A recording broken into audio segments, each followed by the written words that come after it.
morning, welcome to the programme. It's Thursday the 13th of January. Also ahead today, plans. And can environmental centres like this one be key to improving children's school results? Join us here a little later to find out more. And later in the programme, the original vlog. Still to come in the programme this morning, scientists calling for old-fashioned field trips for schools to make a comeback. Jenny Hill joins us from Leeds to tell us why. Hello, Jenny. Yes, could environmental centres like this one be the key to improving children's science results? Join us here a little later to find out more. First, though, the news, the weather and the travel where you are.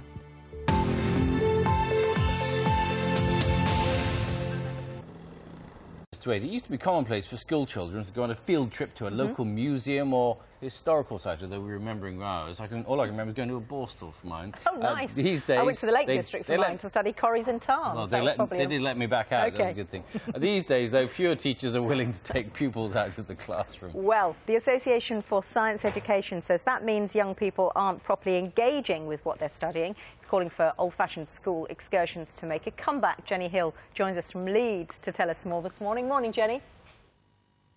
Good morning to you. Yes, we're going back to school this morning. This is an environmental centre in Leeds. We'll be outside by the ponds looking at some of the outside world in just a bit. But first of all, it's a little bit dark still. Come in and meet some of the children who've been studying here nice and early for us this morning. Good morning to all of you.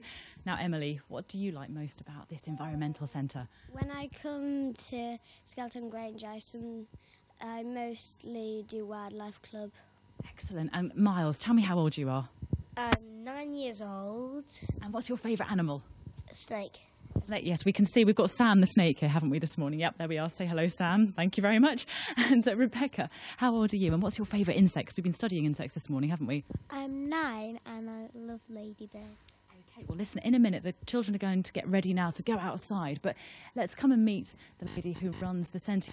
Centres like this are increasingly places in Scandinavia in particular, it's called forest schools, where children actually study outside, because it's not just about improving their knowledge of science, the outside world, it's about learning generally. Come and meet Carol, who runs.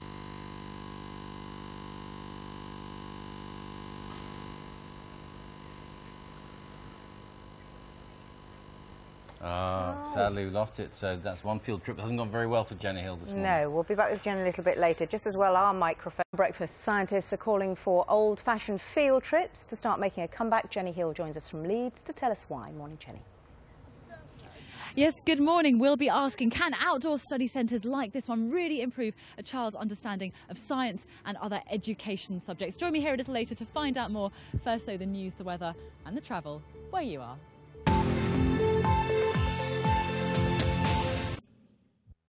Jenny Hill, who's in Leeds, she's got a story about school field trips. Apparently, they've gone away, but now they're coming back. Morning, Jenny. Yes, good morning to you. We've gone back to school this morning. Now, you'll notice it doesn't look much like a classroom, and that's because a group of scientists are saying that field trips, being outdoors, learning outdoors, is what it's all about. That's how to best stimulate a child's imagination and teach them not just about science, but other life skills too. Let me introduce you to some of the children here this morning. This is Emily.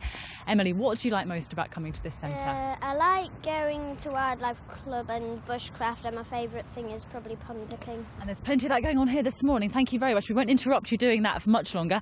Miles, tell me how old you are and what your favourite animal is. 9, and I like snakes. Snakes? Have you seen many of those? Yep, I've held one. How big was it? There to there. That's a pretty huge snake, Miles. I'm most impressed with that. And let me just introduce you to Rebecca. Rebecca, tell us how old you are. And I know you're quite into your insects, aren't you? What insect do you like most? Well, I'm 9 years old, and my favourite insect is a ladybird. Fantastic. Thank you very much for joining us this morning. We'll let you get on with your pond dipping. Let me introduce you now to Caroline Crossley, who runs the centre here. Caroline, we can see that they're obviously learning a lot. How beneficial is it to get children out and about into the countryside? It's really beneficial. I work for BTCV, and we're passionate about getting people outside and into the natural environment. And we've known for years that people outside, they feel better, they learn really well, they're be able to see things, touch things, feel things. It's really exciting for them, and they remember things much better. Obviously, there's been a lot of talk in recent years about school field trips happening less and less because teachers are perhaps scared of litigation and so on. Yeah. How much of a problem is that? Well, it's something we've certainly become aware of. I think as people in general have become much better and recognise health and safety as something they need to manage well.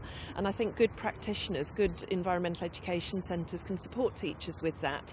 We can give them risk assessments, we can demonstrate that we've got an excellent safety track record. And to be honest, hardly anything ever happens that goes wrong because we're very well prepared. Okay, well, thanks for letting us join you this morning. I know the children were very keen to tell us about what they've been finding here this morning. Rebecca, let me see what you found so far this morning.